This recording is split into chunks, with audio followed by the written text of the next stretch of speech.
Hey, Houston, we've had a problem here. This is Houston. Say again, please. Houston, we've had a problem. So in this segment, Houston, what we want to do is we want to talk about how to use the coefficients of friction to do some friction problems.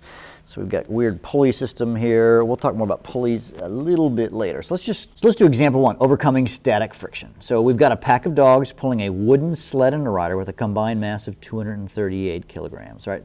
I'm just going to make this a box, okay? That's our riders and our sleds. If you want to get all fancy, that's awesome.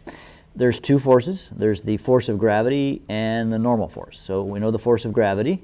Okay, we can calculate it at least, and we can find the normal force. Since we're on a flat thing, this can be too bad. What's the force of gravity going to be? Well, it's going to be equal to the mass. We want the mass to be 238 kilograms times 9.8 meters per second squared, and we get negative 2332. Got it? That's pretty easy. That's newtons. So the normal force, in this case, is going to be equal to the opposite of that, which would be 2332 newtons. Now, in this case, now the question is, how much force do they need to apply? There's really two forces, if you will. Actually, let's draw those not in the middle, but there's the force this way, and then there's the force this way. This is the force of friction, which we need to overcome, and this is the force that you need, if you call the pull force. You need to have this force to pull this. So what we need to now do is we now know something important. Dry snow and wood sled. So let's flick to here, right? Wood and dry snow. And we're trying to get it to start moving. So the coefficient of friction that we want to use is 0.22. Right? That's important. Let's go back and look at the problem. There it is, if I can get back to the problem. So what I need to do is I want to remember that the force of friction is equal to mu static times the normal force.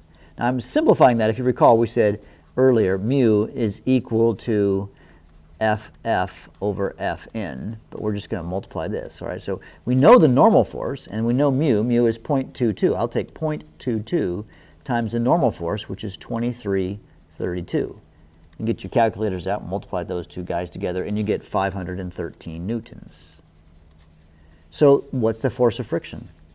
513 newtons. So do you see what you need to do? If I'm going to, what does this force need to be to move the sled, to get it started moving?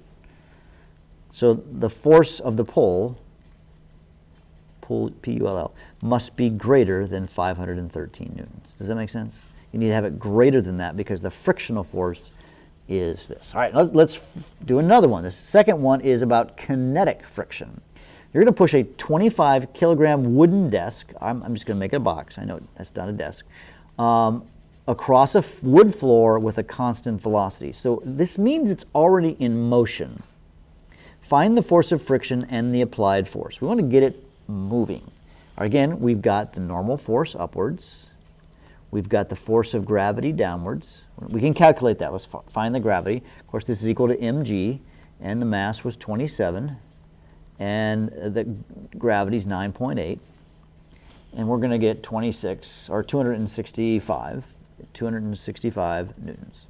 So the normal force equals, this is actually negative, right? It's negative direction. This is 265 newtons.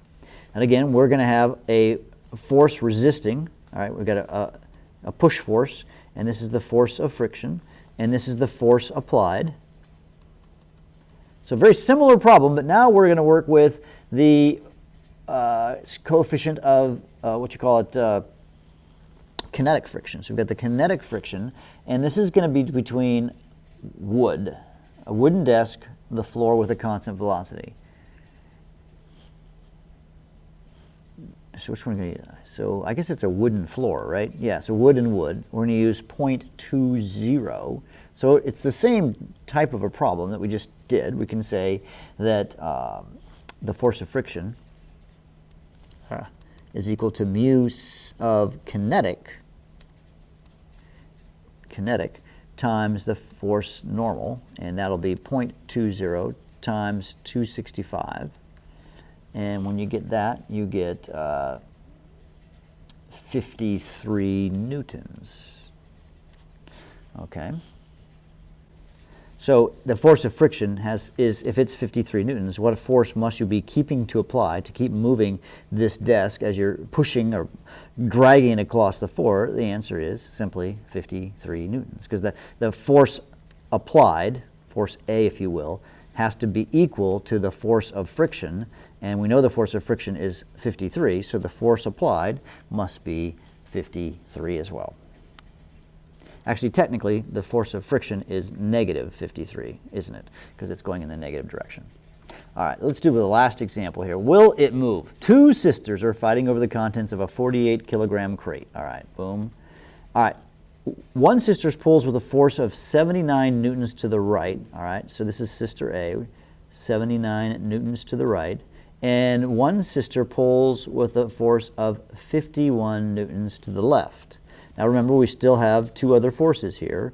We've got gravity and the normal force, so this is F of G, and this is F of the normal. Let's first find the normal force. So this is going to be equal to the total weight is 48 kilograms times 9.8. So the force of gravity is going to be, and technically it's negative 9.8, so we get our negative sign. It's going to be 470. This is going to be 470 newtons. All right, so that's actually negative 470. So the normal force is equal to 470 newtons. Now, what's the force going on right here? We got 51 here, 79 here. So the actual net force is 79 minus 51. So the actual net force to the right is the difference between these two, and you do that, I'm sure you can figure that, that's 28 newtons. This is 79 minus 51. So they're applying, if you will, the net force is 28. So the question is, will the crate move with they're playing this little tug-of-war game, if you will? Right? Again, we're going to have to go find, we've got, what do we got? One sister pulls, we've got a crate and the floor. All right, so we're going to be using the coefficient of static friction, and again, wood to wood. So of static friction, and it's going to be 0.32.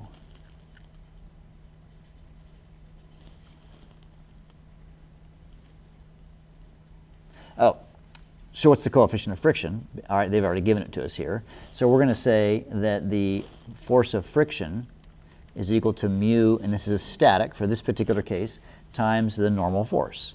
So this is 0.32 times the normal force, which was 470. You can get your calculator out, and you get 151.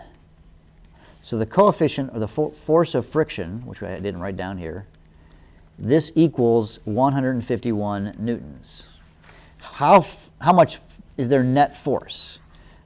To the right, the net force, and actually this is negative 151, is positive 28. 28 is not bigger than 151, so the crate's not going to move, right? It can't, because, yeah, there you go. That's how you solve these problems. It looks complex, but it's not that hard.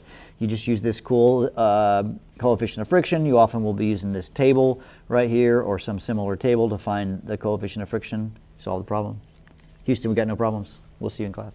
Okay, Houston, we've had a problem here. This is Houston. Say again, please. Houston, we've had a problem.